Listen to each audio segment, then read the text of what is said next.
The question is, did we shoot this on film or did we shoot this digitally? And the Super 8 portion at the beginning, I had a couple people say, man, what plugin is that? That looks really good. The plugin is called buying Super 8 cameras on eBay and shooting it on film before Dwayne's, which was the last lab in the country that could process the film, shut down. So that was shot on film. The rest of the movie was shot on Canon digital SLRs. So we used two 5D Mark IIs, and we rented a 7D at one point. And so despite the love for analog, I wish that we could have shot this on Polavision, but that wouldn't have worked. So this was shot digitally. Thank you. The question is, how did I get involved in this project? I think I was drafted. This was something that when Polaroid, so I have a sort of a different career as a photographer using Polaroid film, and so when Polaroid announced that they were going to stop making the film in 2008, that was a pretty big blow to me. And it bothered me that I would meet people who weren't necessarily interested in instant photography, but just friends. And I'd say, yeah, did you hear this terrible news? And you know, Polaroid's not making film anymore. And they would just look at me and say, yeah, so what? Didn't they go out of business a long time ago? And it bothered me that was going to be the send-off, that it was just, you know, yeah, well, what's the next thing?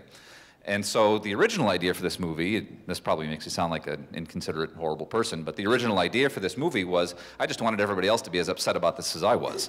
So we kicked it around a little bit, and after about 6 months, my wife and I decided to start a production company and started buying equipment and arranging interviews and flying all over the world. And then we got lucky. About 6 or 8 months into that was when the Impossible Project announced that they were going to undertake this crazy idea to try to recreate instant film.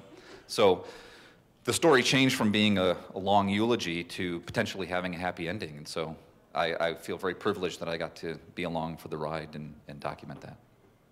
So the question is about the factory and how there's only 14 employees, and what do you do with these machines if they break down, and you know, do we see anything like that? And what I can tell you about being in the factory is a couple things. One is I felt like I was at Santa's workshop at the North Pole, but it's weird. Everybody's at work, and it looks like it's abandoned because it's so enormous that, you know, you can be there half the day and not see anyone, and it's because they're someplace else.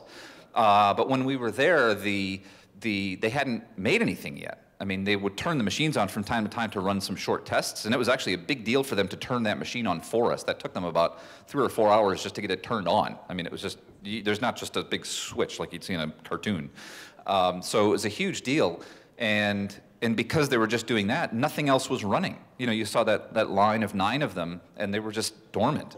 But the machines themselves were estimated to they would have cost about $600 million had they been destroyed to try to recreate them. So basically, if they'd not come in at the last, you know, 11th hour and bought the factory, it would have been economically impossible to maintain instant photography.